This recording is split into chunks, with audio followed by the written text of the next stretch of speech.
Right, we should be live. So, hello and welcome everyone to Ready Press Play, episode 157, where your sporadic news in the world of video game news and entertainment.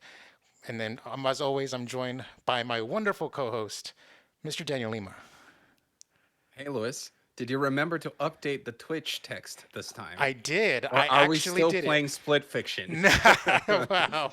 Yeah, that's actually the running. That should be like the running joke. Is like we're playing split fiction every time. But yeah, no, I actually did in fact update it while we were on the Discord call, like when we were like pre gaming and stuff. So yeah. Good, good. You know who didn't play Split Fiction, though?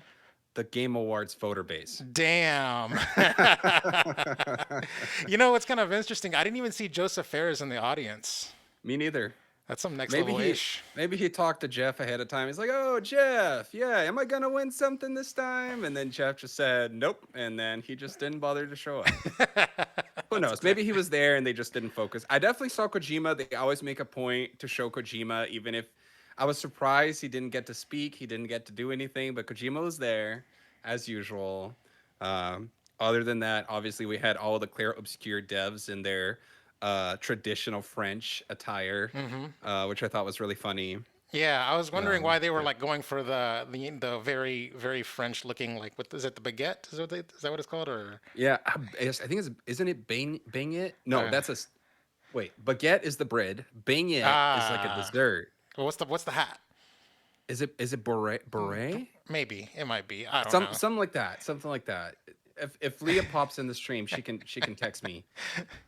But yeah, Leah can be our like what is it called? Like here. Joe Rogan used to have a guy like Jamie or something like And he would that. do Who like like, yeah, came in. he would be the fact checker, the live Yeah, on-site yeah, Google person. Here, like, I'll do it. Here, okay, yeah. okay, let's go with French hat. Let's see what comes up. Back when they still cared about facts. A Uh, beret. A beret. You got it. beret. There we go. Yes. Yeah. There we go. All right. Well, there we go. Anyways, so yeah, I mean, we're basically here to just talk about like the Game Awards and basically like all the predictions. We're gonna tally up the score about how our predictions went, and then of course just react to, who are the big winners of the night. Like, were there any like we're gonna go category by category and basically see if anyone was shafted. Like, was just what's the word Mhm. that award show used whenever you was Oh God, whenever I'm missing it you right know now that word as I'm talking well. about, I'm like, not blanking. I know shafted. It's exactly not what you're talking shafted. It's about. something else. Uh, Like, I'm not saying God. scrubbed. No, no, no. I can't. I'm Snubbed, snubbed. snubbed. There we go. Snubbed. We are Yeah. struggling with words today. It was first was the beret, and now it's the snubbed. But Yes. we'll get there. We'll Well, get through it. we're recording this like live after having just watched the Game Awards for like 3 hours Yeah. and change and stuff. Like, we took no break. Well, actually, we did take a break, but we basically took no Hmm. break, and so Yeah. our my mental horsepower is a little drained right now, but it's fine. We we used to do this all the time. We're just out of I practice. know. And let me tell you something right now, Dan. I gotta say that we didn't do so good. And I got two conclusions to draw from this. Number one, Mm. we don't have our ears to the ground anymore when it comes to video games and like the culture. And number two, Yeah. we are now officially in our era. We, Okay. Okay. because, Well, I will tell you that we successfully predicted that Claire Obscure was gonna sweep because I think I mean I'm spoiling it, yeah, but I think we both talked about that being a high possibility. I think where things go a little wrong is like in the categories where Claire Obscure was not nominated, or in the categories where, as usual, you decided to share the love, which is something that the Game Awards doesn't often do. That's not exactly how the format of the show works. So, as usual, betting on the right sweep is the winning strategy, I think. yeah. Because I wasn't 100% sure that it was going to sweep. I just knew that it was likely, but I also Hmm. didn't want it to be true. And let me tell you this. I actually am kind of like, I like almost like culturally against the idea of a game sweeping like that. I think Hmm. that if one game just sweeps, like, and it was like the most nominated game and it swept damn near everything, I think it makes it so that like it almost kind of makes it like this is like Claire Obscure Expedition 33's world and we're just living in it kind of thing. It almost kind of makes the Yeah. year centralized over one game. Whereas I think if you award multiple games, it basically makes it so that way you can, like, in your memories of 2025, we had more than just one game to talk about. Yeah. I'm with you. I think the issue is like there's not a cohesive board that is coming together and Yeah, deciding like how to award these awards. It's like pure votes, right? It's like it's the votes from whoever is in the the panel. the Yeah. media and the panel for the voting panel, let's Hmm. say, right? And so whichever game happens to have been played and enjoyed by the majority of the people in the panel ends up sweeping most categories because they just like they are individually going and just voting that game more so than everything else. Like there are probably Hollow Knight and Hades 2 fans out there that are voting for these games on their respective categories. It is just not as many people as the ones that are voting for Clair Obscur. It really comes down to that's what I'm realizing. It's like the game that is most popular amongst the voting panel is the game that will sweep, and Yeah. that just happened to be the game this time. Um, I wouldn't say it was super easy to predict, but at least from I even though I haven't had my ears to the ground either, the amount that I had, it felt like this was the standout one. Yeah. So yeah. Yeah. So let's go ahead and get to the results. As always, I have to bow and yield to Dan again for like I don't know if it was the third or second year in a row. I I say think it's the third year in a row. yeah, third year Yeah. in a row. Yeah, 2023. So yeah, the last time I won was in 2022. So yeah, you won, but this time like we basically We posted. both lost. Is that what you're Yeah, thinking? I was gonna say we posted 2020 numbers. Like actually no, 2021 numbers. Excuse me. We basically like we matched ourselves for 2021 essentially because like Hmm. in aggregate our aggregate score for 2021 is the same as our aggregate score for this year, and that was 15 correct guesses out of the 27. It's not a good ratio. We're definitely, like I said, this is our unk era, is what I'm going to call it. Hmm. Um, I feel like we had like every year we trended upwards where our aggregate score goes higher, and ever since 2023 when it peaked, and then last year we slipped a little bit and we slipped even harder like again this year. Mm. And so I think that like it's either a like we're either a we're not like like our ears aren't to the ground anymore because we're not doing these podcasts anymore. We're not like doing this week in and Yeah. week out type shit, or it's that like we're just reading the tea leaves because our we did do play a little bit of fast and loose with our predictions where we hedged our bets a little bit too much, I will say, because a lot of times we would have Hmm. won like a lot of categories if we were just going with our original gut instinct and stuff like that. So yeah, but anyways, Yeah. as a whole, I don't know if you have the Excel spreadsheet up for yourself or not, but as a whole, I just pulled it up. before we go into the any nitty gritties, is there anything in general that you wanted to say other than my or comment on my analysis of our aggregate score or whatnot? I think you're a little bit of a sore loser, Lewis. I think you're quick to pat yourself in the back and call out your victories and stuff when you win, and then when you lose, you have to find a way to bring me down a little bit. Like it's like, oh yeah, you won, but actually we both did bad. Now, you are not wrong at the same time because I did look here real quick, and this is my worst performance in quite a few years. Yeah. I mean, I did really bad in 2021, but other than that, so this is my worst performance since 2021, and I still beat you. So I think that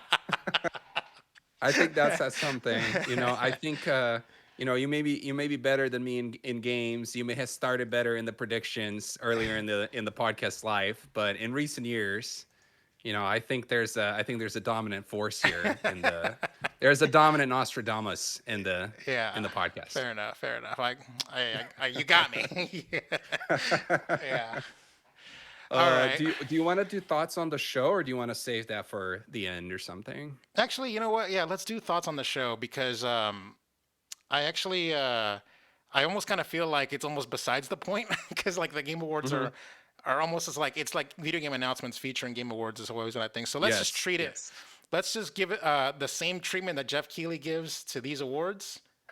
That's it. Then this show at the same time, like you know what I mean, Yes, like and I know. which is like And now for very best indie game, and yeah. then best mobile game, and And then then best best fighting community game, yeah, support. yeah, Yeah, yeah. They just yeah. rapid fire those, yeah. So if they're gonna do that to, we're just gonna. If they're gonna do that to if they can't even respect the awards in their own award show, we're not gonna do it for them. So, Yeah. which is like very, like 3 years ago, Lewis would never have said such a thing. By the way, it's very Hmm. blasphemous for me to say that.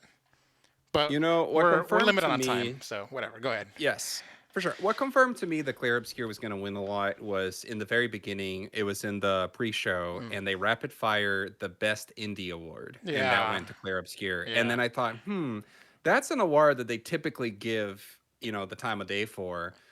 Maybe they're not doing it because they know, Claire Obscure is winning, 10 categories or whoever. I actually think it was, I counted it. I think it was literally 10 categories if you count best performance as well. Um, the show was what it is every year for the most part. Like I don't want to repeat the criticisms that we had in the past. Not enough awards time, not enough speech, not enough time for the speeches and those things. I have to say, I didn't feel like it dragged. I thought the pacing was pretty good this time. Like I actually thought the 3 hours kind of went through relatively fast, all things considered. yeah. We got to see a lot of games as usual, lots of ads as well. There were not a lot of games that spoke to me specifically. In fact, I watched it with Leah, and we kept talking about this. There is We're in kind of like a dark era of gaming. It felt like, in the sense of like everything is gritty and demons and blood. And there was one trailer in particular for the game Divinity Hmm. from Larian Studios that grossed me out. I was like, oh my god, this is hardcore. And I feel like it's just not quite like I was missing. I wanted to see a little bit more happy, like a little more like Astrobot, and that those kinds of games was more what I've been in the mood for it lately, I feel like. And so I kind of wish that I got to see a little bit more of that. But a few standouts for me. I think I'm going to do three standouts. I'm going to say the Tomb Raider coming back. Hmm. Big deal. I thought it looked really cool. It looks different than the most recent Tomb Raider trilogy. It looks more of like a return to old school Tomb Raider. So I think that seems exciting. There was a game called Bradley the Badger that got Hmm. shown like in the beginning that I was like, okay, this looks interesting. It looks fun. It looks quirky. Evan Peters is in it, which is really random. Um, and then let's see here. I got a big list. You know what? Out of Words was a game that we saw towards the end, and we saw it really quickly, and it It was a was. stop motion co-op It reminded me of platformer. Joseph Ferris joint. Yes, I was like, okay, this looks like, we're probably not going to get a new Joseph Ferris game for another 3 years, so this looks like something that we can maybe play in the meantime that's in that style. So those were some of the standouts that spoke to me specifically, despite the fact that I know there was a lot of other games that other people would have been way, way, way more wild about. Yeah. So me, I mean, like my big. I don't really have like a big standout for sure. Hmm. Like there wasn't. Okay. I would say like my most surprise thing moment was the Street Fighter cast. And then they showed the Oh, trailer. They yes. showed the trailer, and like, okay, I'm a little bit like mixed on the trailer because on the one hand, it looks like Street Fighter as fuck, but at the same time, it also looks like a college humor YouTube video at the same time. Dude, honestly, I was seeing that and I was thinking this kind of looks bad. I don't know, like it looks It looks like a here fan it made movie. yeah, it looked campy. It looked like okay, maybe it's like so bad it's good kind of Hmm. thing, but I was a little disappointed with the footage that we saw. I was hoping for something that felt more triple A, like more high budget. I don't know. I So I'm with you there. I mean, like at the same time, like I was very like the costumes and the characters, like they looked the part, and that's gonna say like Hmm. they looked like I would imagine. And then so they had the fuck at the end where they had the car and he's like like punching the car and breaking it like in the video game. I'm like, okay, Hmm. you got me. You like I'm like, "Hey, Yeah. this is bad, but also like I'm kind of I'm buying it, you know. Like that's kind of Yeah, how there I'm. were some Yeah. Yeah, there were some good moments. Maybe it'll be kind of like the Sonic movie in a sense, like or the first Sonic movie at least, where it was like really goofy and breaking the fourth wall and stuff like that. So, I don't know. Maybe I'll give it a chance. Now, the question I have for you, Lewis, is why do they bring the whole Street Fighter cast to announce the winner for best ongoing game instead of Best best fighting fighting, yeah, they game? should have had the Right? yeah, and then that was such a waste and weird. Was best fighting game actually given, or was it a rapid fire? I think It it was was a a rapid rapid fire, fire yeah. one, and it went to Fatal Fury. Maybe they didn't want like the something associated with Street Fighter to be mixed in with another fighting game. Like maybe there was something in there, but I just think it would have been so much more fun to see them announce. I think There's weird choices with that. if Yeah. Jeff Keighley pulled it off, if he had like the Mortal Kombat 2 cast come up on stage too, like when Andrew Schultz made that joke, I would have lost Yes. my shit right there. I was like, oh my god. No, just imagine this. Just imagine the Mortal Kombat and the Street Fighter cast in the stage together, like they're about to fight each other, right? And then they announce the best fighting game, and it's Fatal Fury. Like, it's just there's something about that would have just been such an iconic That moment. would have been. And you know one thing I hated that they missed out. They didn't have the Street Fighter cast make their poses, like like the Mm. character poses. Like I don't know if you watched like the '90s Street Fighter movie, but it ended with the freeze frame of them doing their pose and stuff like that. Like, I don't really remember it. okay, like basically like Chun Li does her little like thing, and then Ryu Uh-huh. does Uh-huh. his like everyone has their pose, and Zangief is like this, and you know They should have totally they done should that. have You're done right. their poses. Is what I'm saying. Is like they didn't strike their pose, and I really wish they did. Also surprised they didn't get 50 Cent to show up on stage either, like for since he's Balrog or whatever. Right. Yeah. But yeah, I mean they got everyone else, but it was pretty good. I enjoyed it, and I also think that it was just kind of like a little bit like crazy because like it kind of felt like the cast was also going off the out of off script a little bit a couple of times. And so I couldn't tell, but it does seem like they were saying things that weren't scripted in the teleprompter. So I They said liked it. some things that didn't make any sense. I'm gonna be honest. It's like they kept trying to crack jokes, and some of it I was like, "Wait, what did you just say?" Like, yeah, So yeah, that was yeah. my number one moment right there was the Street Fighter cast, and then the other thing was is I think that it was basically an ad for a video game, but that One Republic song slapped for me. So Oh yeah, I like yeah, One Republic. Yeah, that was cool. That was also yeah, that was one of the commercial moments. It wasn't like really highlighted, but that was a cool little thing as well. Let's see some of the other things we saw here. I mean, Star Wars: Fate of the Old Republic. I think that's pretty big. I never played KOTOR, but I'm sure the people who did are wild about that, are super excited about this. Um, then with the Tomb Raider, I mentioned Tomb Raider, but they didn't announce one game. They announced two games. And at first, I didn't put that together. I thought we were just seeing more footage from the same game, and then I realized there's a remake of the one of the first ones, or maybe hmm the first one coming back next year, and then the year after is the actual new game. There's a new Control Resonant is what it was called. We got to see Invincible Versus with the release date for that, April 30th, which was actually the same date that the game Saros is coming out. That's the one that looks like Dune. It's like the best way I can put it. It looks like Dune. It's from House Mark. It has Raul Coley in it. Lenny Kravitz is the villain of the 007 First Light game, which that was an interesting moment as well. Um, oh, musical numbers. We got to see Evanescence, hmm and there was a musical number for Claire Obscure in the beginning, and hmm then the big orchestra moment at the end. Don't we usually get more of these? Did they go like? Did they they usually do three low? performances and then one orchestra at the end. They Okay, so we went usually, down by one, I think. which probably for Um, the best. yeah. Um, Oh, now that's pod racing. We got a new Star Wars I'm honestly, I Galactic wish that they called it. Racer. I wish they called it Racer, but they didn't. Like I wanted them to call like Racer 2 or something like that because that was what it was originally called on the N64 and PlayStation. But what they Yep. call it? What was the name of that game again? Like Uh, you're thinking of the pod racing no, game no, or the what the one they one they we announced just today? the one they announced today. It was called Star Wars Galactic Racer. Galactic Racer. Yeah, that's the one. Yes. Um, Uh, yeah, I it didn't have any pod race.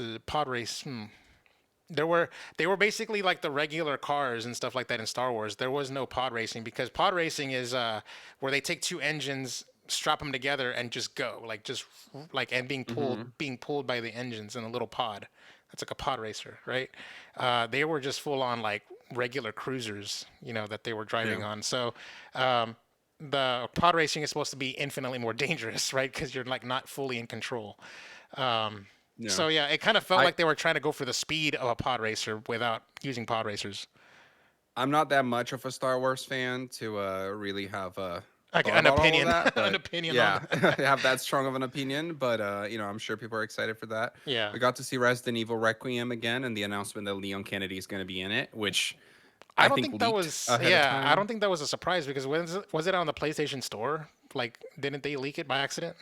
I don't know how it leaked, but I know that the information was out. The information was out there, but that was the official announcement of it. I There was a actually, game order. Go ahead. I actually do I know like I'm that. rapid firing shit, I but go actually do ahead. like that they made it so that essentially it's two campaigns, one with the girl and one with Leon, and the girl is like the more traditional horror because she's running away and she's scared and like like, and Mhm. then Leon's got the guns and he can kick and stuff like that, and so basically they put like Resident Evil 4 Leon with his action stuff, and then like traditional Resident Mm, Evil 1 with the mansion stuff in both campaigns, in so the that same game. one's like more traditional survival horror and one's more action horror. And I think that's pretty cool Yeah. that they basically they got two fan bases and just put them in together and they can make them both happy. So I'm actually excited for this one. I'm not sure how much time I'm gonna have to play it when it comes out, but I think it looks really good. Order of the Sinking Stars is the new game from Jonathan Blow, the creator of Braid and The Witness. It was like this puzzle game. It was kind of hard to really tell everything that was going on. It kind of gave me a Zelda Echoes of Wisdom kind of vibes. In the sense of like it's like the top down like cutesy art style, and but like it's all puzzle based, which is why I thought of that, even though it was a very unique game. So I don't know if that's the best comparison. And then at the very end we got Mega Man coming back, and then a new hero shooter called High Guard. So what do you have any thoughts about any of those, Lewis? I just wish that they called it Mega Man 12. Like Hasn't there already been a Mega Man 12? I no, I don't remember what was the last the one. last one was Mega Man 11 on the Switch, Okay. and it was exactly that same engine, same art style, and everything, same animations. So And I looked at that game today and I was like, this just looks almost kind of generic. Like I felt kind of bad because I was like, oh, Mega Man's coming back. That's cool. Like it's been a while. But then I felt like they didn't do enough to make the art style of it really stand out. I think we live in an era where there's so many games now, and when you think about platformers, right? There's so many platformers in the indie space. I think you really gotta stand out with the art style, and I feel like it just kind of looked, I don't know, sort of generic. yeah, I can give you that, and also I'm pretty sure that's the Yeah. same. One of the complaints about Mega Man 11 is that they didn't really like tune up the visual, and so Yeah. basically they're using the same engine and the same character model and stuff like that. So I'm perfectly okay with it. I think that like Mega Man as a whole is like a simple like action platformer, Hmm. type stuff. So I don't really, I'm I'm very much if it ain't broke, don't fix it type in that regards. So. Yeah, I don't have a problem Yeah. with it. I'm pretty sure it's not going to be a $60 game. I think it's probably going to be like $30 to $40, so it's fine. It's fine for that price. I mean, unless it is a $60 game, like fuck. I mean, Who knows? Maybe yeah. it's an $80 game. Maybe it's a $90 game. Yeah. As far as as far as High Guard, it definitely looks well. The fact that it's about to come out in January, like that's pretty fast. That's got to be the Yeah. tightest turnaround for like a AAA game, from announcement to release, like faster than Yeah. Fallout 4 type shit. Um, No, you're right. And yeah. nobody knew anything of it, It was as far like as I could tell. Yeah. almost the equivalent of like stealth dropping a game type stuff. Like, and Yeah. they don't really stealth drop AAA games. You know Um, what's funny is that it said, from the developers of Apex Legends. mhm. It's not Respawn, it's a new studio, but with developers from Apex Legends. Apex Legends was stealth dropped, actually. Oh yeah, that's right. So you Yeah. probably have a situation where, people who were part of that decision making process with Apex Legends are probably working on this game. And I think that in a Game Awards that had so many, and I mentioned this quickly, like so many dark, like demonic kind of like games, like very gritty, violent, gory, like kind of games. Yeah. Somehow, the colorful game stood out more than it typically would in previous years because we had, if you go back a few years, there was that era of like everything looks like Fortnite, and I'm sure you remember this, where everything was colorful and cel shaded and all these things. And I'm not, that might be a little reductive. There's a lot more to this game than just that. But the fact that this game was a little more, was going with a different kind of art style than what seemed to be the trend today, then I felt like it helped it stand out. And of course, being kind of at the end of the show would also help it stand out. Yeah, I don't Yeah. really have much to say out of that. Like, it was how do I put this? I don't know. Is there mechanics that like basically is essentially where it's like both futuristic and old? Like, is there does Valorant does it do melee like swords and hammers and stuff like that with guns and rifles and You know pistols? what I was thinking is I'm not sure it's an app comparison, but when you think about Marvel Rivals, right? Because you have Oh all of the yeah. different, you have like Thor and you have Iron Man and you have Black Widow, like all these characters. There's kind of this mix of some more fantasy style inspired characters and others that are more modern. Mm-hmm. And so that's kind of what came to mind in that regard. But the idea, somebody riding on a horse while shooting a gun in a multiplayer game, I don't know if I've ever seen that. Somebody's gonna be like, "Oh, Red Dead" or something. I don't know, but maybe Red Dead Online. But there was just something about the visual of that, the exact way that it was implemented, that just looked very unique to me. Yes. Yes. Yeah. I'm intrigued. Hmm. I'm just like I'm at a point where like between like making Halo and Fortnite like full-time jobs for me, like I don't have the time to be adding shit to my my backlog. Fair enough. Johan says they had powers and plasma shields and guns and had one guy with Kratos's axe. Okay. Wow. Yeah. But yeah. Oh yeah, I guess there was just so many different things going on. But yeah, I don't really know what else to say other than like, hey, it's gonna be free in January. I'm surprised they're not already doing like a beta in December, to give people like a try right now. Um, yeah, Maybe the January release will be the beta, yeah, effectively. essentially, yeah, like season Yeah. zero and stuff like that. Like the lady from Warframe came in and she was like, "Oh yeah, like we're 12 years in and still not And out of beta." I'm like, yeah, what does the beta even mean at that point? yeah, Like I the think game is that's out. weird. I Come think on. I think that is Yeah. weird, especially considering that they have made so much money from microtransactions. It's essentially a released game, Yeah. um, unless it's like a running joke or something like that. I think it's a semantics thing. I think they realized internally that they can hold on to that idea of the 1.0 release for whenever they need a boost in sales or something, and they just have never needed it. So we're at like So, zero yeah. point 0.9.999, like yeah, like eight. I don't know, man. I Yeah, think League of Legends was in beta for a long time too. So maybe that's a thing that happens sometimes, but in 12 years, I don't know if I've ever seen that. I think Fortnite either exited beta in chapter two or chapter three. I can't remember which one, but all of chapter one it was technically in beta.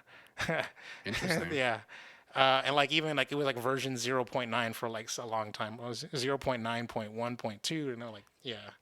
Wow. So yeah, I can't remember when it was officially 1.0. Um, Joanne says zombie shooter in quotes. I don't know what that means. Uh, but yeah, as far as like I have like a whole list of like little things that they announced. I didn't write down notes for every single announcement, so I just wrote Hmm. down the notes that was like, okay, that's cool. Like, so they showed the Pragmata demo. Hmm. The demo is dropping like stealth drop right now on Steam. Oh yeah, that's he's saying the zombie shooter for what Fortnite started off as. Dude, Um, another dad with daughter game, and it's like that's gonna be me in like a year, and I'm like, I don't know if I can play these games anymore. If it's just like gonna be like too close to home or something. It's like, um, yeah. But that game, we've seen that game a few times now, and I think this was the first time that we got a release date. Yeah, and but then they announced it's I don't gonna be on know. Switch too as well, I think. And it's like, A running theme yeah, today as they're well. I think a adding lot of things are Switch coming too. to. Yeah. Um, Yeah, third-party games can now run on Nintendo. I know. Not for long, but for now, yes. Yeah. So yeah, I could have sworn that there was a canceled game that looked like that Capcom made like during the early days of the PlayStation 5, like 2020 State of So, Plays. There was a I mean, Capcom I game that think was set in that New York City like city mm, landscape with like that girl and shit was happening, and then they're like, oh yeah, that game interesting. is canceled. No? I think Pragmata was a launch like a game that we learned about around the launch of the PS5. So I wonder if what you're thinking of as cancel. I wonder if it was more like reset development situation or something like Mm, that. Or maybe there was a different game that was similar to it. Yeah, yeah. I can't. I don't feel very confident about it. Yeah, well, if you ever do like take over the mic and talk and don't host or host for a little bit, I will look it up if I can. Otherwise, I'll move on. Okay. But anyways, the next thing I was going to talk about was the J.J. Abrams coming up on stage and talking about Four Loop with the creator Oh, I of forgot about that one. he Yeah, was next to the creator of Left 4 Left Dead. 4 Dead, yeah. So basically, it's like Left 4 Dead, but like with a respawn mechanic where you're supposed to die and fail, but then like you basically use like your upgrades and stuff from your lessons that you learned from dying to like help you progress further. It looks pretty cool. I do think that it was a little over exaggerated. Was it the one with where like the guy was hanging upside down and being dragged or something, or is that the another Hmm. announcement of a game? I don't know if that was the one or not. No, it was a different announcement. Uh, I think that was a different thing. yeah, that was. But yeah. I with this game, I have to say, like, it screamed Helldivers knockoff to me. Like the humor, the tone, the style, like a lot of it just really made me think of Helldivers. And I think that almost like took me out of it a little bit because I almost couldn't see it for what it was because I just kept comparing it to Helldivers in my head.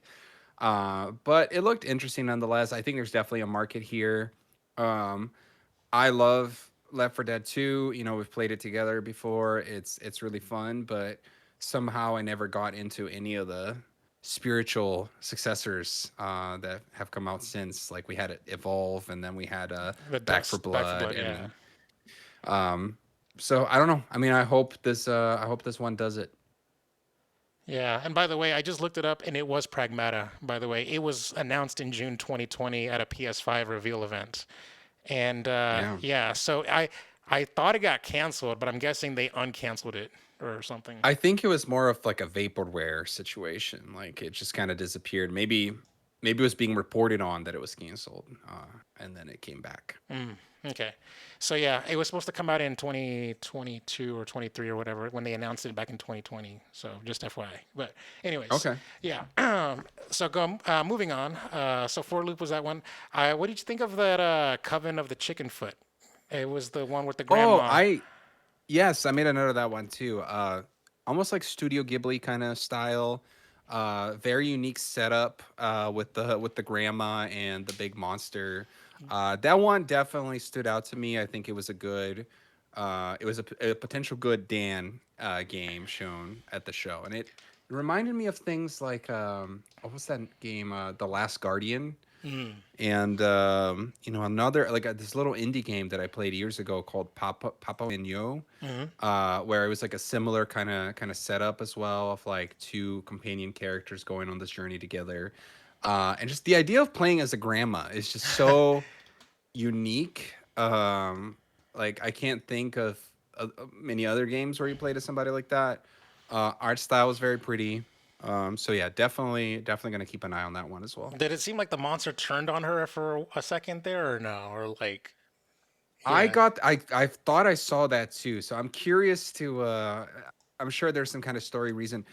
So the game Papo and Yo that I was talking about, it was like you go on this little adventure with your kid and you go on this little adventure with this big monster and he is nice to you, but then there's a fruit and if the monster eats that fruit, then the monster turns like evil basically or like Mm, turns angry. And it was actually a metaphor for this guy. It was like one of those like solo developer games. It was a metaphor for his relationship with his dad because his dad was an alcoholic and when he drank ah. he would get aggressive. And it was this very like interesting unique little indie game in the PS3 era. And so this game reminded me of that game very strongly. And maybe they're going to do something similar, like maybe there's some dynamic where you know the monster is a friend, but you know if this happens then they can become an enemy. I don't know. So this is from Bruce Straley, who was formerly of Naughty Dog, and Oh it's yes. his studio. And it's kind of funny how like they didn't actually name drop Bruce Straley. They actually just said from the creator of The Last of Us and Uncharted is what they said. They prefaced it, which is interesting. I was actually very surprised by the art style because when they said from the creators of Uncharted and The Last of Us, and then Yes. that came up, cel shaded art style. I was like, okay, but it's Bruce Straley, formerly of Naughty Dog. I guess this is their debut game. So two things: A, is this going to be nominated for best debut indie, or is it a technicality since it's Bruce Straley? Or and B, Mm. is it going to be nominated for best indie game in general next year? I think it would still technically be eligible. It's despite the fact that there was something that happened this year where a developer chose to withdraw from the best debut indie category because he had worked on other games previously. I do think the intent of the category is to award the debut of a studio Hmm. and not necessarily the debut of the people in the studio, because a lot of debut studios are formed by people who came from other companies or worked at other companies before. Mm. And so, yeah, like, if I, founded a studio and released the game, I would hope that I would be eligible for debut indie game, despite the fact that I've worked at EA and Heavy Iron Studios in the past and stuff. Yeah. I will say the only thing is you haven't. You still, well, actually, you are in credits now. Finally, you managed to ship something. Yeah, I was gonna say you haven't shipped, but then it's like, oh wait, you have. Um, I will say my only last prediction is if there is any kind of social message, like kind of like what you do with Papo and Yo, with like it's a metaphor, for the alcoholism. If it's something, if there's anything remotely touching some kind of social issue, it's definitely gonna get nominated for Games for Impact for sure. That's a Yeah. good point. Yep. So, so I'm looking forward to that. I'm calling it right now. This is my 2026 Game Awards prediction right there. All right. Good Um, prediction, Lewis. a very what is it called? Like, like not very like out there, but yeah. Next one up I have is Ontos. I don't know what that is. Let's see here. I don't think it was much of an impact that if I can't even remember what it was, but let's see here. Okay. Yeah, it was another like dark, scary kind Yeah. of Yeah, the sci-fi with that. thing. Oh yeah, the where it was just like Yeah. the head, the first half of the head, and there's nothing there. I was like, oh, Yeah, that's literally. Maybe yeah, I'm becoming too sensitive or something. There were multiple trailers today where I went, ugh, like, like look to the side like that. But I mean, the worst one really was the Divinity game. Like that, it was the torture, like the fire, like torture medieval thing. It made me think of the movie Midsummer. By the way, I don't know if you've ever seen that movie, but there's some similar stuff in that movie, and it just turned my stomach. Um. Anyway. yeah. What about the? I actually like the Diablo 4 announcement. I'm not a big Diablo announcement, but the fact that Yes, they had that screen and he was talking to like the Game Awards and saying he was like mentioning like dude. like you Twitch streamers like Shroud and stuff. You guys have corrupted more minds than I could even imagine. I was like, Dude, I was thinking that was gonna be Diablo 5. And I was thinking that because of the what felt like the budget of the announcement. hmm, Like they were going all out with that announcement. And so I was relatively surprised that that it expansion. was an expansion. I was thinking it was gonna be a whole new game. But regardless, Diablo 4 is still somewhat recent, and the Vessel of Hatred expansion was very successful, and I believe nominated for awards by itself last year. So we can expect this expansion to probably have some sort of presence at the Game Awards next year as well. Which, on that note, recently they've been playing fast and loose with the idea of nominating expansions for like major categories. Uh-huh. Why not just have a best expansion category, or like best? Because here's the thing: what if instead of having the best ongoing game, we can't be more specific and be like, hey, we are nominating, this particular season of Fortnite, or Yeah. we are nominating this particular expansion of Destiny and stuff like that. Like maybe that would be a more interesting way to do it. To break things up and like shake things up a bit. I would agree Yeah. with you. Especially like something like Cyberpunk 2077 when it had its really good like midnight or what is it called, that expansion that they did, something The one with night. Idris Elba. Yeah, Yeah. yeah. So like those kinds of things, like yeah, that makes sense. I'm with you there. Moving on. Phantom Liberty, I think Uh, is what it was. yeah, Phantom Yeah. Liberty. Yeah, that's the one. Moving on. I actually have a question. Yeah, go ahead. Is Lego Batman the new Arkham City? You know, I was happy to see that. It looked cool. with Lego games, they're kind of all the same. So This one feels after like you play, they tried a little. They got hardcore badass voice acting. They got like yes, quick time like combat like in Arkham City where he's like going back and forth in like that slow motion type matrixy thing. It felt like it felt more akin to a Rocksteady Batman game than anything that I saw from that Lego no, that's Batman. fair. And don't get me wrong, the Lego developers go hard. Like they care, they put a lot of effort in these games. It's just at the end of the day, I don't know if I can really see myself playing it right now, but maybe in a few years. But yeah, I was a little bit excited, by the way. I was like, okay, that moved Hmm. the needle. Because for me, like, I'm kind of with you. Like, it does feel like almost every Lego game is the same.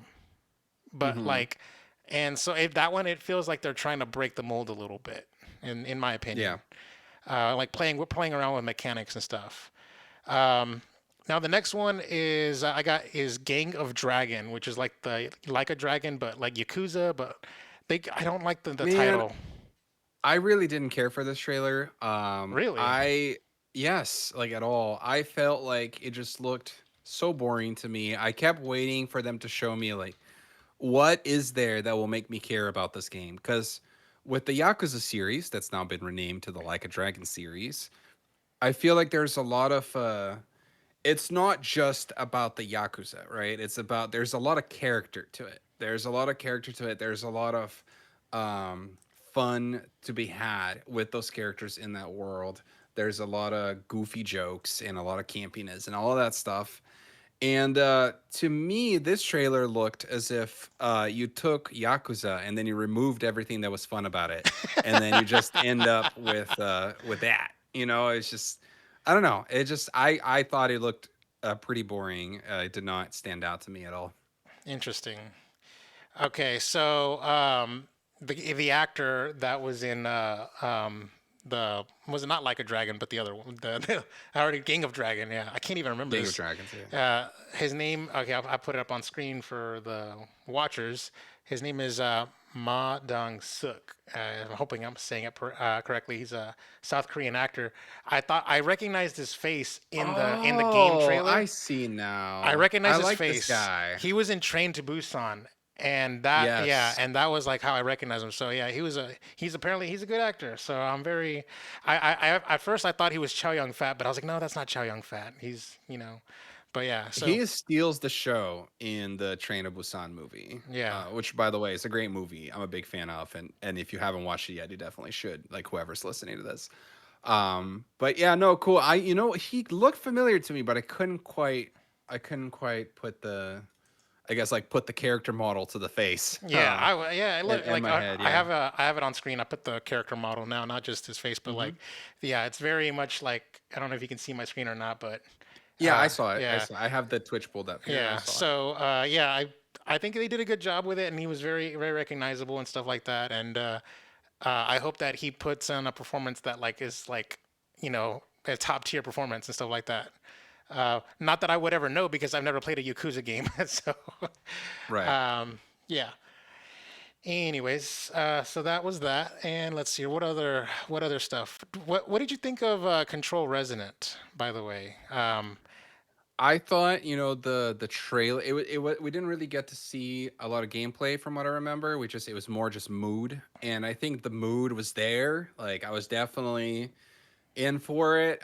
Everything looked really cool. There was the whole like performance in like the box that was in the middle of the stage. It all looked Oh really yeah, cool. that's the one. Yeah, where Um, the guy came down and he was yeah, yeah. I just don't think my back could bend that bawards like that. Yes, it was for sure. He was like, Definitely not, Lewis. I can tell you that. Mine neither. You'd have to break my back yeah, for that to. yeah, same. Like just like the way his back was arched backwards, like he was hanging from like that wire, was just very unnatural looking. From like just like my Listen, yeah, it yeah, was a good showing, and Game Awards loves Remedy, and I'm sure they're going to be all over that game when it comes out.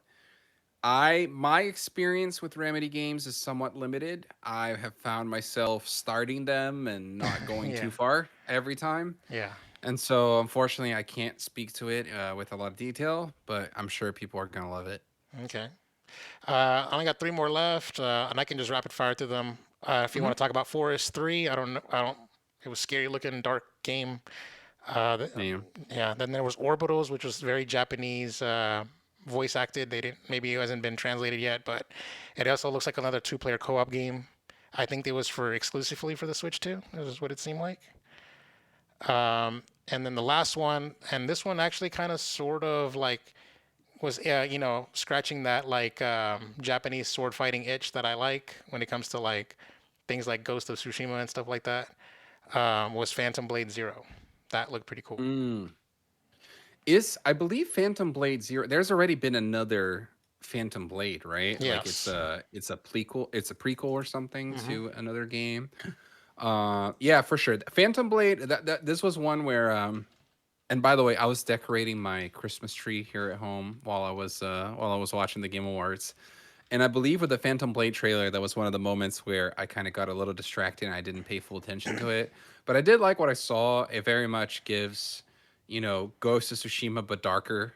Ghost of Tsushima but meets the Souls. Oh yeah. Souls, yeah, Souls like games and stuff like that. And I believe that was already the case for the original Phantom Blade. So um, yeah, I think this is a game that we're going to hear more about. This is probably a game that we're going to see coming back and being nominated for something at Best the action Game game or Awards. something. Yeah. Yeah. So yeah. I think that was it. Those are it for my personal notes for game announcements and stuff like that. Overall, it's kind of mid. I don't really think that, which is really weird because like I feel like we're 5 years into the generation. We should be getting like the bangers like by now, or if not already.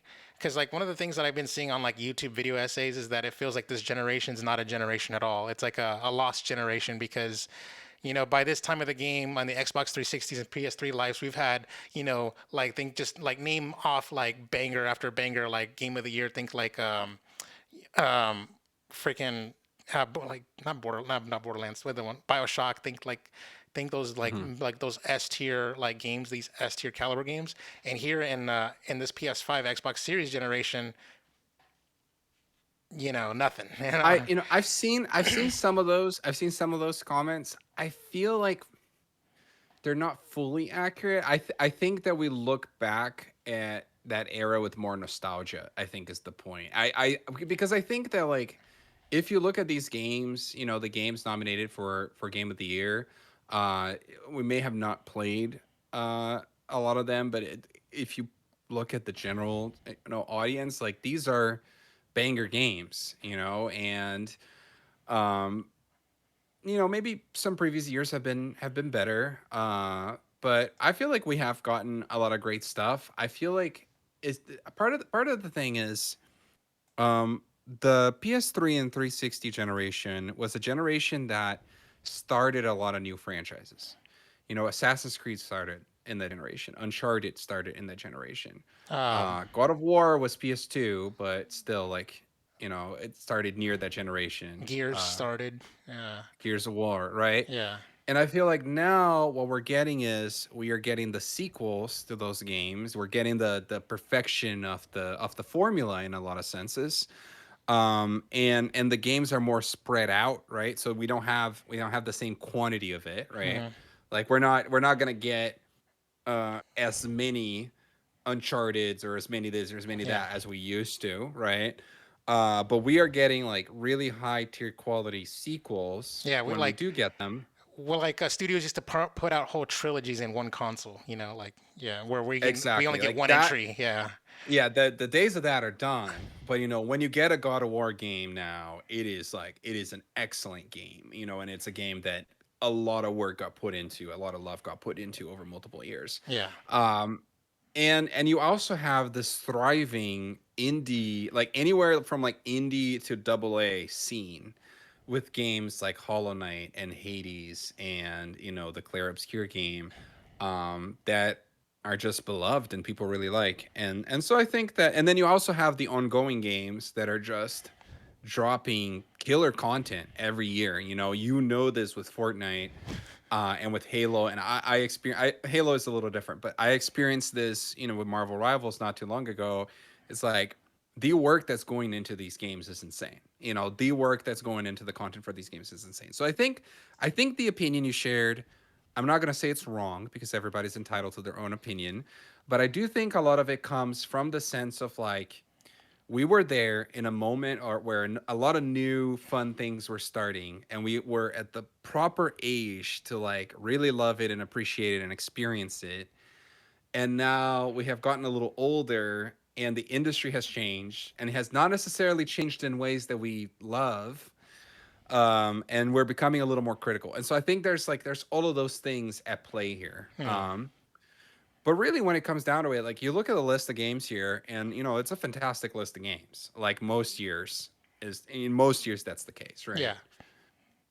Yeah, okay, yeah, that's true. I mean, like I said, they had there was a good showing as far as like the trailers were like quality, and a lot of them focused on gameplay, if I'm not mistaken. A lot of not everything was Yeah. all just pre-rendered like graphics, CGI cutscenes and stuff like that. So I can appreciate that. Um, and then the other thing is, well, actually, that's it. I would say announcements 6 out of 10 for me. Just they're pretty Yeah. good. Yeah, you? Um, I'm gonna give it a letter grade, and I think maybe I'm being too generous, but I think I'll give it a B. Yeah, yeah. I got Tomb Raider, I got some other neat little things in there. So The yeah, like I'm so glad you pointed out the Coven of the Chicken Foot game because I had totally forgotten about that one, and also a standout. Yeah, I actually want to say that I want to demote. I want to deduct a point from the show as a whole, because I felt like this show didn't have a meme worthy moment, like the Joseph Fares like fuck the Boy, Oscars, you're but right.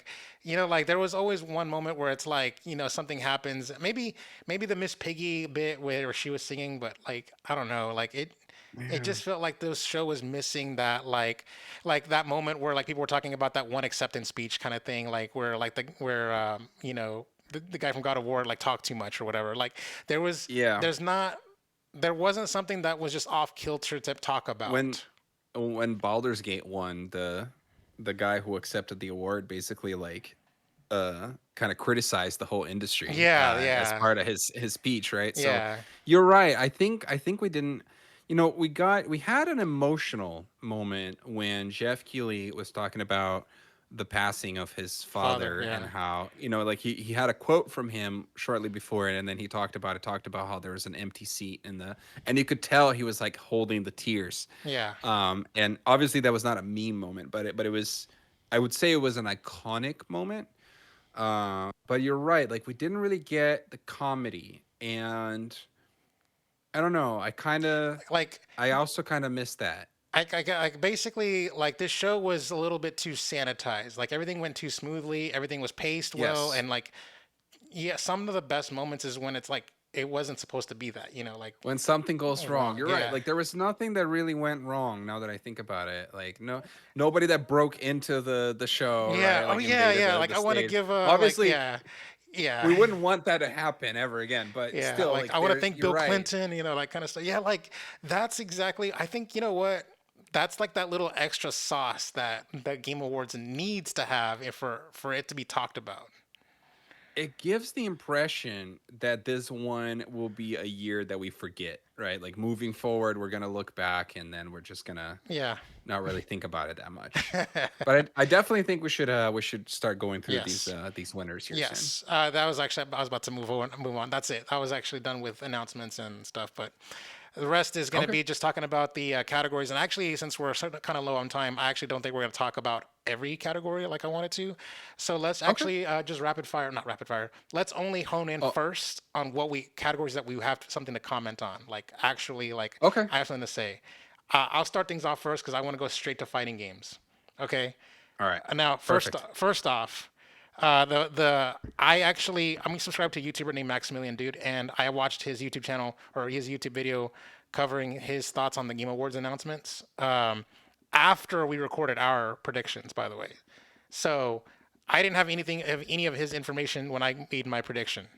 But basically, Maximilian Dude had actually mentioned that he is vehemently as a purist of, of fighting games. He is an expert in fighting games that he is. And Maximilian Dude was in the ads, by the way, for one of those Capcom sales, by the way, in the Game Awards. I don't know if you caught that or not. But anyways, I um, skipped through some of those because when I watch these things, I get obsessed with like not missing anything, so I'll pause when I go to the bathroom and stuff like that. And so I kept falling behind, and then I would like try to skip the commercials and stuff. yeah. But go ahead. Max said on his YouTube channel that 2XKO was actually in beta and not even actually an out game, a game that's out. So it's on Mm. Steam, but like that's it. It's going to come to consoles later, and I'm guessing that's when 1.0 hits. He's not a fan of Mortal Kombat: The Legacy Collection, even though I predicted it for it to be the winner. He's not Mm. a fan of collections, and he made that comment last year when a collection got nominated. He doesn't like old games being collections being nominated for fighting game of the year, and he would basically always vote against it and be like, no. He said that also Capcom fighting game collections in this category too. So that's also another. That's two collections that he's like, no. So that only leaves Fatal Fury and Virtual Fighter as the only two, like in his professional opinion, where that should have that were deserving of win, as like they're actually new games. And he said that the fighting game category should always try to like award new games in the year. And so congrats to Fatal Fury. I guess from his expert opinion, it deserved the win. I don't think he predicted it to win. I don't remember what he said. He just said those were his strikes against those other three. So yeah, that's all I got to Do you even say. have enough like fighting games that come out in the same year to be able to fill the Five whole slots. category? You I know, think he like I might think have. that's part of the problem. I think he might have said that the one of his picks would have got shafted, like could have taken the spots, but like you're right. Yeah, this year was a little dry. Um, but otherwise, I'm a little upset that like I kind of even though Max's opinion about the collections not winning, I actually kind of would have liked Mortal Kombat to win, but I guess it had like a little bit too much smoke for its performances and stuff that whenever it came out to consoles. Mhm. So maybe it didn't deserve it. Who knows? But otherwise, is there any categories that you wanted to touch on? I'll highlight best ongoing game. This was something that we talked about, and we were very much predicting. Final Fantasy 14 usually wins the award, but maybe Marvel Rivals, because it was the new game, was going to sweep in. You always want Fortnite to win, and they never do. But I think nobody would have predicted No Man's Sky, and we don't play No Man's Sky, so we don't really know. But the funny thing was, I had Leah. I printed out our sheet basically, and I had Leah also predict like ahead of like us watching it, Uh-huh. and she had marked No Man's Sky for this category. And when they pull up and they're reading out the nominees, she goes, "Why the hell did I pick No Man's Sky? There's no way." And then she changes it. She's like, "No, it's not gonna be No Man's Sky. It's gonna be this." And then it turns out that they go and say No Man's Sky, and so that was just a funny moment between us. Yeah. Um, I would I, also, I yeah, go gotta. ahead. I was gonna say like the only. It does feel like it's always like the Final Fantasy 14 award. Brought to you by Fortnite is always that category, and it just seems Yep. weird that because like it was a two-horse race for us, right? It was between Marvel. Obviously, we chose between Marvel Rivals, and Final Fantasy. Um, no Man's Sky did win in a previous year. I don't remember which one. You can check the tabs, but um, so it's not surprising in that regard, but it does feel. Wait, wasn't this the one category where everyone was a winner except for Marvel Rivals because it was new? Everyone won. Yeah, Yeah, I everyone think that won was the case. before. Yeah. See, No Man's Sky won in 2020. Hmm. But I think it made more sense then because the game was still more new and it had gone through that like No Man's Sky next kind of Yeah. phase, right? So I think I could be wrong, but I think Yeah. that's why it won then. So I'm not in tune with that game's community, and maybe there was like some big content drops this year that people wanted to reward. But yeah, I was surprised. And once again, like with this category, the thing that's kind of weird is like, what are you really judging it by?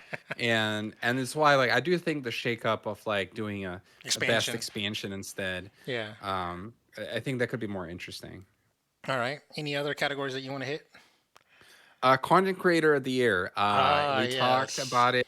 I did not know any of these people, and you were the one that explained to me, Kai Cenat and Moist Critical and stuff like that. And I think you were between these two, Yes. and I think you very much wanted to vote for Moist Critical, but then you didn't. You like changed it in the last minute or something, and Yes. then that's who ended up winning.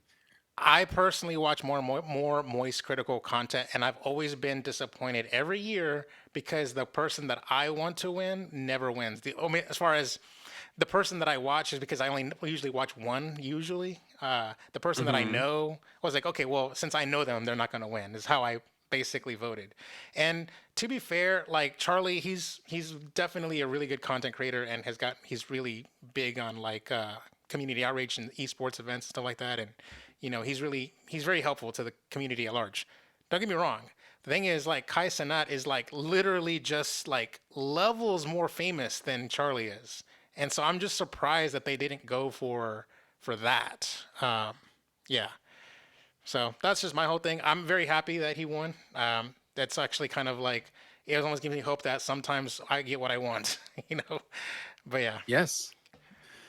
I feel like there was another one where I thought, oh, you could have had this in the bag if you like if you went with your first instinct on this, but then you changed it. But I don't remember which one it was. Um, The uh, Last of Us season 2 won best adaptation. I think that was a uh, surprise for both of us. yeah. Not Uh, very. I don't even know, but I just want to say from the acceptance speech that Neil Druckmann gave, he didn't even really seem very happy to be accepting the award. By the way, just his body I language and his tone didn't seem very. listen. It was. I know. You get you were. I feel like you were fed a certain side of content that I am not when it comes to some of these things. But I watched season 1, season 2. Hmm. Season 2 was not bad at all. It was not bad. It was just not as good as season 1. I generally felt that way. Okay. Like I think that the changes that they could have done to make it better were not done, and the changes that were done, in my opinion, made it worse. Mm. Because of that, I did not like it as much as season 1. But I didn't think it was a bad show. And here's the thing: when I look at this list, out of the things that I watched, it was still, to me, the season 2 of The Last of Us show was still better. Than From everything I else. I Yeah. enjoyed watching that more than the other stuff that's in the list that I watched. Yeah. Uh, the Minecraft movie, I know it was a huge movie. It was fun enough, but it was also really stupid. Like I felt like it wasn't really for me. Like I wasn't exactly the target audience for it. So I think a lot of the people that voted here found themselves in that kind of situation. Like yes, the Minecraft movie was fun for kids. It was like enjoyable. It wasn't, I'm not trying to hate on it, but I think the biggest quality here was probably still Last of Us. Yeah. Um, Okay. Yeah. Fair enough. Fair enough. yeah, Um, best esports game, CS2 winning is that was very yeah, kind of interesting. That was surprising. surprising because Yeah. it's been every year been like the Valorant League of Legends awards category, like just the two of them exclusively. So they broke the mold this year. I wonder what changed, what was different this year. Um, Things are changing. I don't yeah, know. the League Oh. of Legends award brought to you by Valorant goes to Counter Strike 2. Um, uh, I just saw some. I've been going through the Wikipedia page for the Game Awards just to recap some things for myself, mhm, and look at these numbers are kind of interesting. Okay, mhm. so Sony Interactive Entertainment was actually the publisher with the most nominations this year. That is because they had both Ghost of Yotei as well as Death Stranding 2 and Helldivers that collective received 19 nominations, right? Okay. But Sony Interactive Entertainment won 0 awards at the show today. So that's kind of Ouch. interesting. Ouch. Well, it's Meanwhile, also the yeah, felt that there's all these things are sweeping and there's not enough love to go around. Like the Lewis model needs to yes, be in place here. But go on. absolutely. Meanwhile, the game Clair Obscur Expedition 33 was the game that received the most nominations historically in the Game Awards with 13 nominations, and it won 9 out of those 13 nominations. And I think that's not even including the performance Yeah, because there was three in one award. Yeah, category, so it's more like 11 nominations. yes, that's fair. So pretty crazy. I wonder if that was the biggest amount of wins as Um, well. I think it potentially didn't The was. Last of Us uh 2 win like 11 The awards? maybe it did. I can go back and look at it. Um, But yeah, I think that might be true. anyways, the next thing I wanted to talk about was the best multiplayer game. I was very a little upset because we both predicted Battlefield 6, but then Arc Raiders won, and it just feels like they robbed, they stole that one. Not because like I haven't played either games, but like just based off of like my content feed and algorithms, it's like Battlefield 6 was like this game that everyone was talking about. And then Arc Raiders seems to have recency bias and it's the new hotness and stuff like that. Yeah. And then that's why it won, is what it feels like. Yeah. Battlefield 6 did take home one award, which was the best audio design. Action game, which it was also nominated for, it went to Hades, and then multiplayer went to Arc Raiders. So I guess this is a situation where you could argue there was some more spreading of the love. If Hmm. there was like these two big new action shooters that came out and they each took one award home. Hmm. I'm with you though. I feel like I don't know. I feel it's interesting because yeah, I heard a lot about Battlefield, but then I also heard a lot about Arc Raiders, and there's this thing with extraction shooters where I think they're about to become the next hero shooter or the next battle royale. I think it's going to be the next big thing for shooters, and I think Arc Raiders is just at the right like it hit at the right time and they had the right level of quality to potentially become what Fortnite was for battle royale. I think what Arc Raiders is about to become for extraction shooters. Yeah, fair enough. And so I think there's something. I think there's something to that. Okay, yeah. I mean, yeah, that in what's it called? What was it? Counter Strike? Not Counter Strike. What's that? Tom Clancy's the something something. What's that? Splinter Cell, No, Ghost is it Recon. Ghost Recon? Is it the one with like 6v6? Oh, Rainbow Six Siege, Rainbow Six right? Siege. Yeah, like it feels like that Yeah, hasn't been talked about. So yeah. yeah, for sure. I think those might have been the only ones that I wanted to comment on. I mean, we both got Civ 7 winning wrong. That went Yeah, to Final Fantasy Tactics. Um, we got a we lot of also things wrong. predicted. We Yeah, yeah, All right. Let's rapid fire what we got wrong here. So we did. Best family went to Donkey Kong. We both predicted Mario Kart. yeah. Ouch. Um, what else? We both got. Let's see. What I think we've.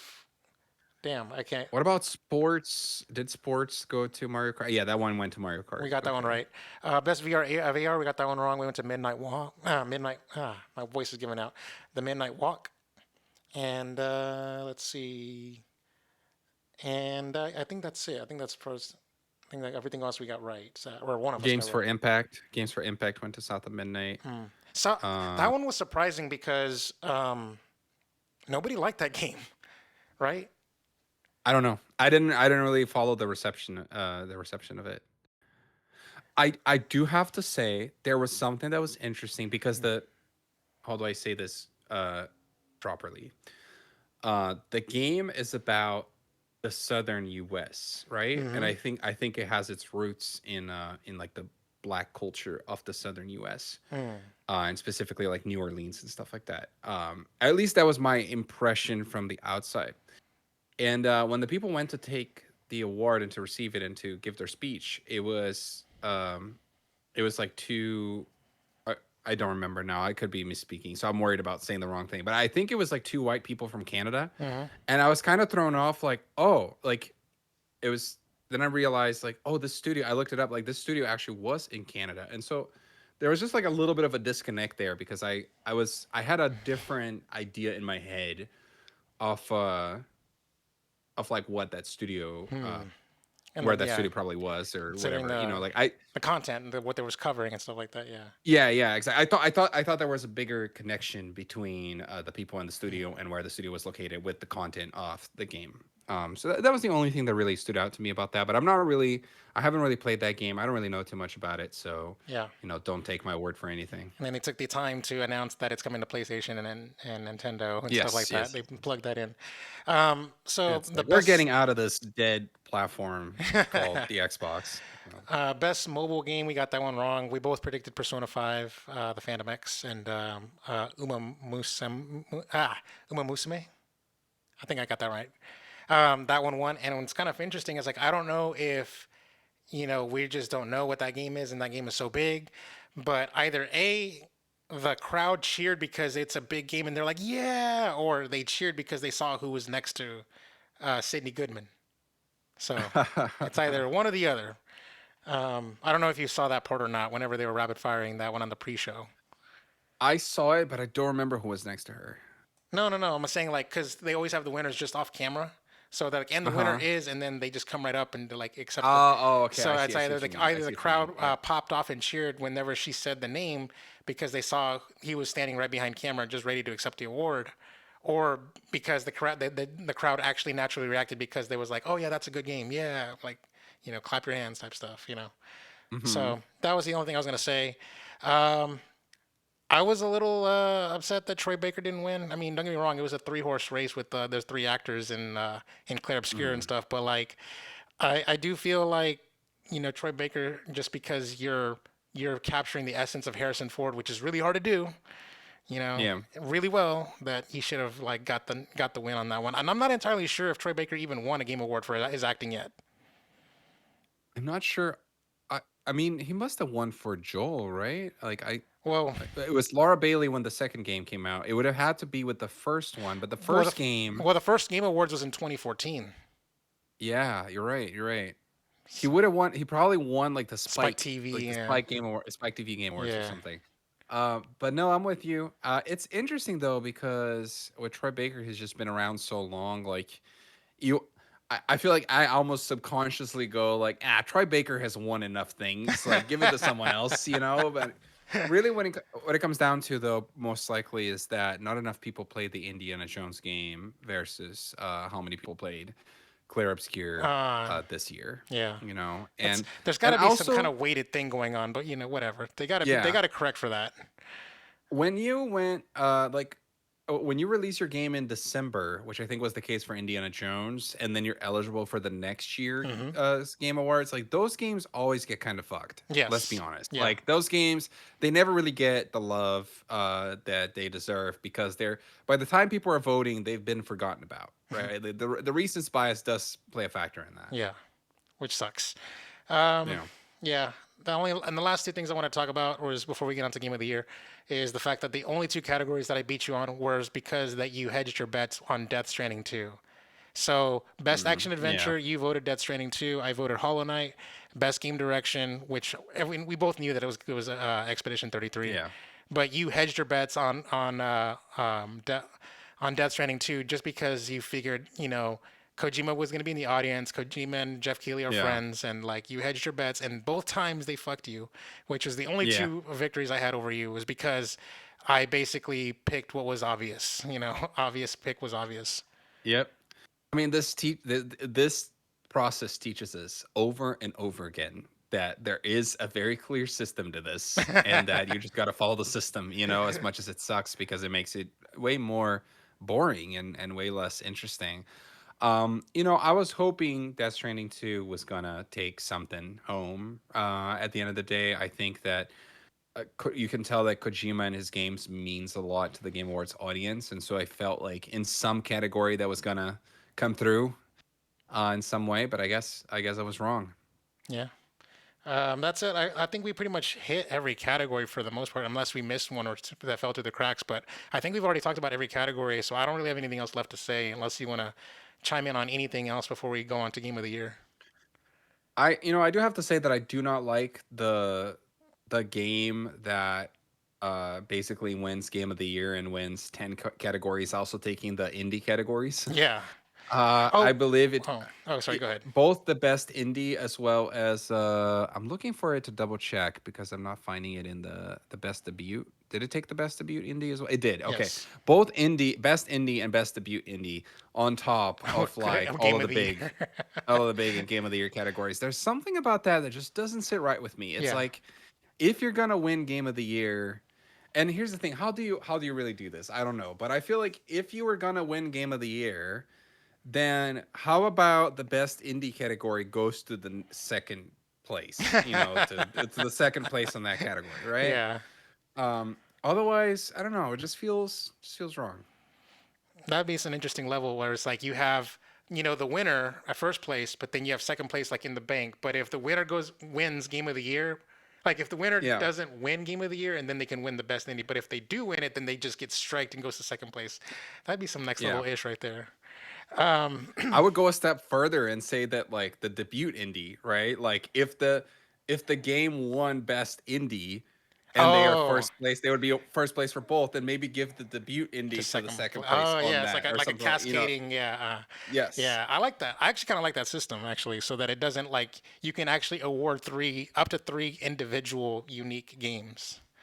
Yes, Yeah, exactly, spread the between love. those 3 categories, Yeah. but, you know, we're Um, not running I, this. I, yeah, I do have a grape to pick. Actually, I remember this one. We actually overlooked this category because I was just sort of like, okay, I picked Hollow Knight for best score in music, and you picked Expedition 33, which is an obvious pick because it swept everything. And I probably would have been there with you if I actually had like fully committed to like the sweep. The problem is that they played snippets from the score on the orchestra, and Mhm. when they were like basically going through the nominees one at a time, and then they were giving the score, and like, let me just tell you right now, I don't actually think that Expedition 33's score part was good, and that performance was like all that memorable and like catching my ear. Whereas I never played Hollow Knight Silk Song, and I also never played Hades 2.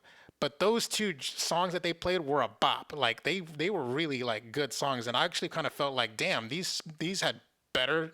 Like essentially, if that one song was like their Mhm. main theme, they had basically in my head had the better soundtrack off of just their main themes, like being put head to head. So I think either Hollow Knight or Hades should have won those categories just off of that, on my personal taste in music of what I like to listen to. So I that's what I that's my whole take is that I feel like Yeah.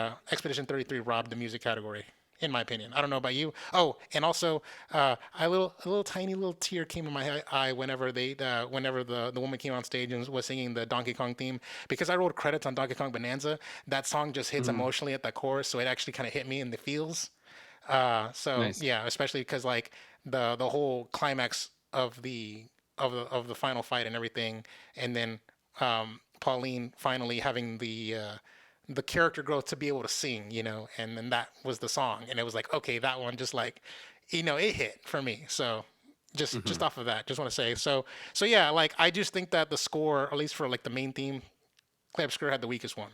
Just FYI, but yeah, Yeah, you know, I think this was the Game Awards where I felt like I cared the least about the music. the music. Ooh, Yeah, and I don't know why.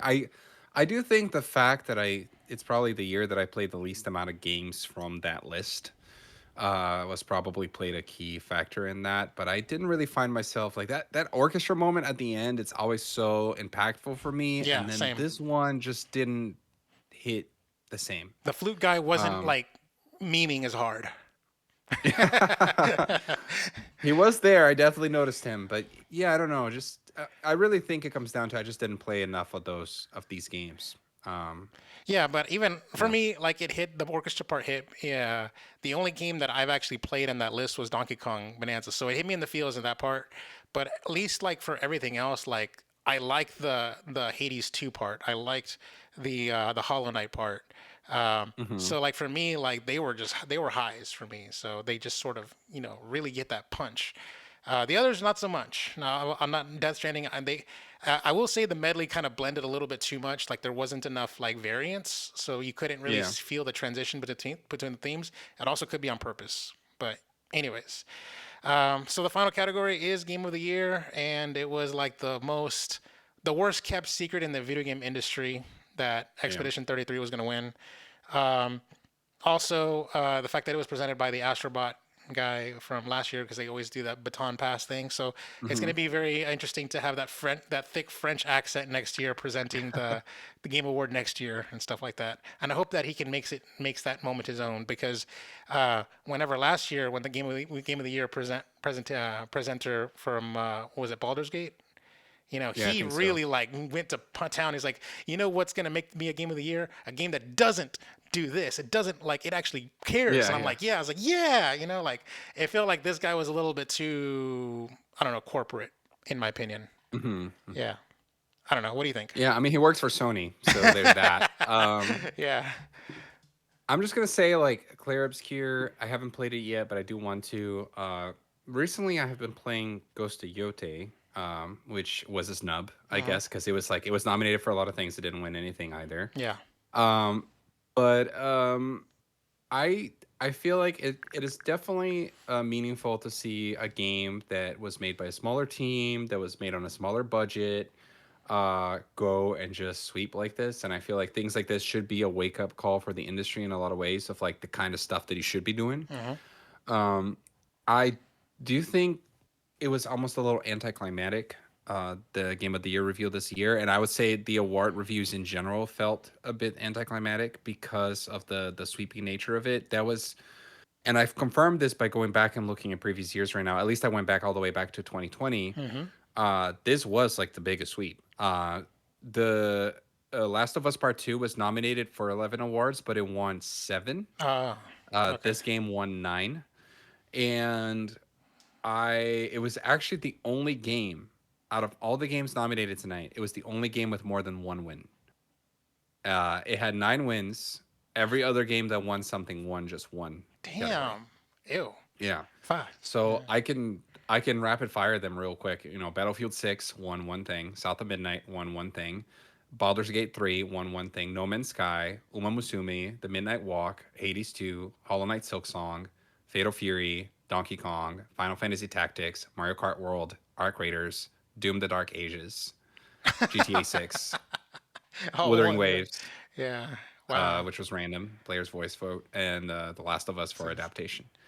So there was no Wow. other game with like 2 wins. There was no game with 2 wins, which is very unusual. Yeah. And so in that regard, I feel like, uh, yeah, it just didn't feel quite right. Like, I mean, how good really can this game be? Like, I'm like, I guess I really need to play it now. It's crazy to think that this is a year where you could have played one game. Like if you were to play any game this year, you could have played this one game, And you would have been right. and And you would have been and right. you would have been right. Like, um, yeah. So it's just, I don't know. It's interesting. I'm happy for the team. I'm happy for what it means for, like double A gaming, let's say, like double A studios. I mean, it also Um, kind of like goes to what the guy from Baldur's Gate 3 said during his spiel about these are the type of games that would win Game of the Year. Like the Astrobot and Expedition 33 kind of both follow the same suit about yes. what is a Game of the Year winner. Like I can tell Hmm. you, he told you what it's not, and Yeah. yeah, I feel like both games demonstrate that. Yeah. Yeah. You know. Absolutely. So yeah, I don't know. I don't really have any words of wisdom to to impart. Like maybe I feel like I had a mic drop moment, but I kind of fucked it up. But whatever. It's fine. It's fine. Yeah. um, Yeah. These are kind of my final thoughts. yeah, Yeah. I wish there was a little bit more spreading of the love here. Maybe instead of taking 9, they could have taken 5, and then we could have seen another 4 games, or yeah, just a few extra awards to some of the other ones or something. yeah, Wish we'd seen Split Fiction win something, since it's one of the few games that we did play. yeah. Um, yeah. I kind of would have liked it if we were both right. If like our predictions were given. We gave credibility to Expedition 33 sweeping something and some sweeping some things, but we also did like a little bit of like diverging and stuff like that. Where I feel like if our predictions came true, I feel like it would have been more balanced. We would have struck that balance between the sweep and sharing the love. And Yeah. I think people might have been more happier for it.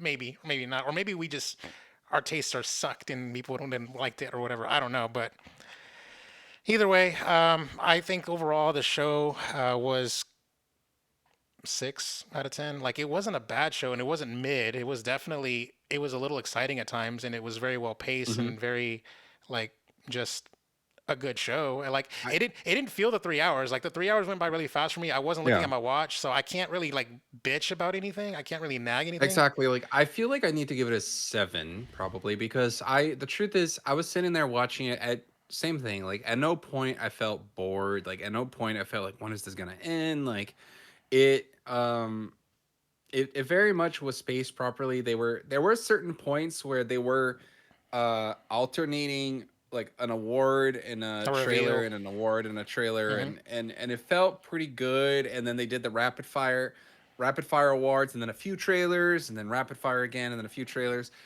and it it felt right for the most part. Once again, the balance that we wish the show had, I've given up on it ever having. Yeah. I literally already said this last year and maybe the year before that I've already given up on it. So there's no point in beating a dead horse. Hmm. Like it is the way it is for a reason that we don't agree with or understand, and so we just got to accept it. Hmm. So given the reasons that they have to do it the way that they do it, I think it was good. Yeah. It was there's been worse. Yeah. Um there but has.